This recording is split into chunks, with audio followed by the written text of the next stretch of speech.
اولنې درخواست ما دا وکړ چې تمام قوم پرست تنظیمونه د یو شي د پښتون په نوم باندې سیاست روان دی خو جدا جدا پرواز دی محمود خان اچکزی ایمل ولی خان منظور پشتن محسن داول او نور د پښتنو په نوم چې سیاست کوي دا د یوې کمرې ته ننوځي قرآن دی وکي عهد دی وکي طلاق دی وکي چې د پښتون په نوم به سیاست نه کوو د پښتون مسله به حل کوو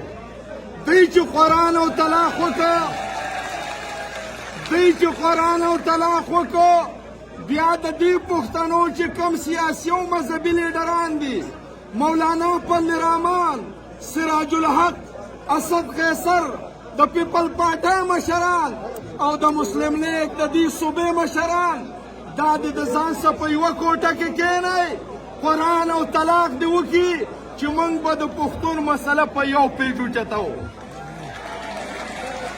چې کله پښتون کې ملي وحدت پیدا شو قومي وحدت پیدا شو دې پښتون خو انګریز غلولی دی دا لا څوک دي موږ په باجوړ کې موږ په خپله خاوره بله درته وایم قومي وحدت جوړ شو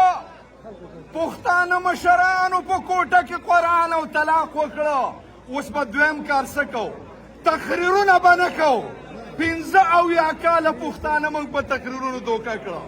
بس چې څوک تقریر کوي ویلکم عبدالرشید ښه تقریر وکړه پلاني ښه تقریر وکړه په 15 کالو کې د پښتون یوه ستونزه موږ حل نه کړه تش تقریرونه دي تقریر به نه کوو څه به کوو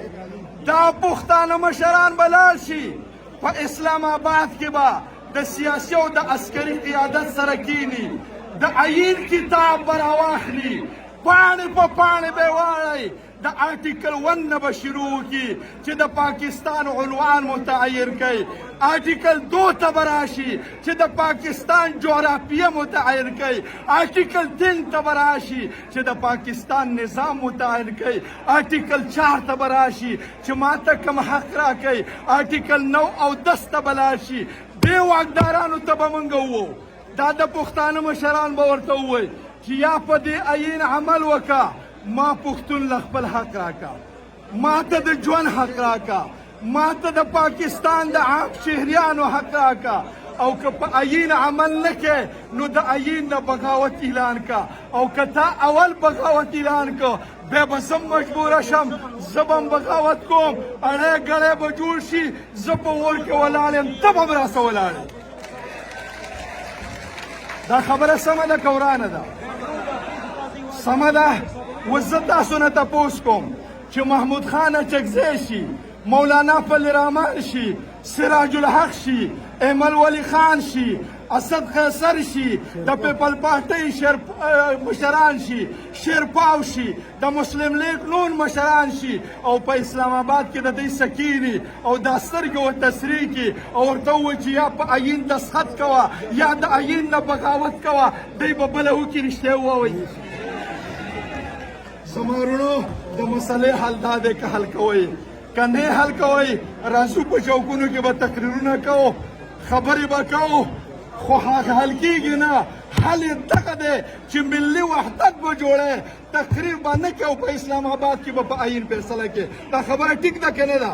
موږ د دې صوبې ټول پښتون قیادت ته دعوت ورکوو د باجوړ له طرفه چې یو شئ او زما وروڼو په دې ورځ باندې چې د 13 جولایي کومه سانحه شوې ده 2,500 لاشونه موږ اوچت کړي دي 80 شهیدان 190 زخمیان 80 میندې بورې شوي دي 80 پلاران بې زامنو شوي دي او د هغې سره سره زما محترم وروڼو 80 پیغلې کونډې شوي دي او په سوونو بچي یتیمانان شوي دي دا سانحه پرته ده یو کال تیر شو 2 اخترې تیرې شولې د دې قوم بچي په اختر کې ښایسته جامې واغوندي چکرې لګوي سیلونه کوي زما د شهید بچي هغه د پلار په قبر باندې جړاګانې کوي موږ دغې حکومت ته د قوم نه د میډیا نه امجلیش سره میډیا ماته هغه اهمیت نه دی راکړی کوم چې یو عام سړي ته ورکوي د میډیا سره زما د شهید دپاره ځای نشته دی د ضیاء الله جان دپاره ځای نشته دی حالانکې د هغه مورم د باجوړ ده پښتنه ده د مجاهد کور والا ته دوه لاشونه پراته دي یو طرف ته د ګلاب په شان بچی دی بل طرف ته بادر خاوند دی زما په رحمان آباد کې د یو مور مخې ته 3 ګلالي ماشومان پراته دي 2 مړه دي او یو په وینو کې تړپېږي لیکن میډیا د دغه ظلم تصویر کشي نه کوي خو موږ دا خبره واضحه کوو زما ملګري د چا نه ګیله نه کوي چې تا زما د شهید نوم یاد کو یاد دې نه کو موږ په خپله باندې پوره یو الحمدلله په دې ملک کې د علماو دومره پاور دی چې موږ د شرافت نه کار اخلو موږ د خاموشۍ نه کار اخلو موږ د پاکستان د استحکام خیال ساتو خو که په دې خاوره د مولایي نه په دغسې بېدردۍ سره تویېږي نو زما سره داسې اپشن شته که هغه اپشن ما اختیار کړ والله چې په برطانیه کې به رانه خلاص شي خبره نشته و انشاءالله د امن دپاره به متفق یو متحد یو دا سفر به روان وي الله دې وکړي چې دا کاروان خپل منزل ته ورسېږي وما علینا الا البلاغ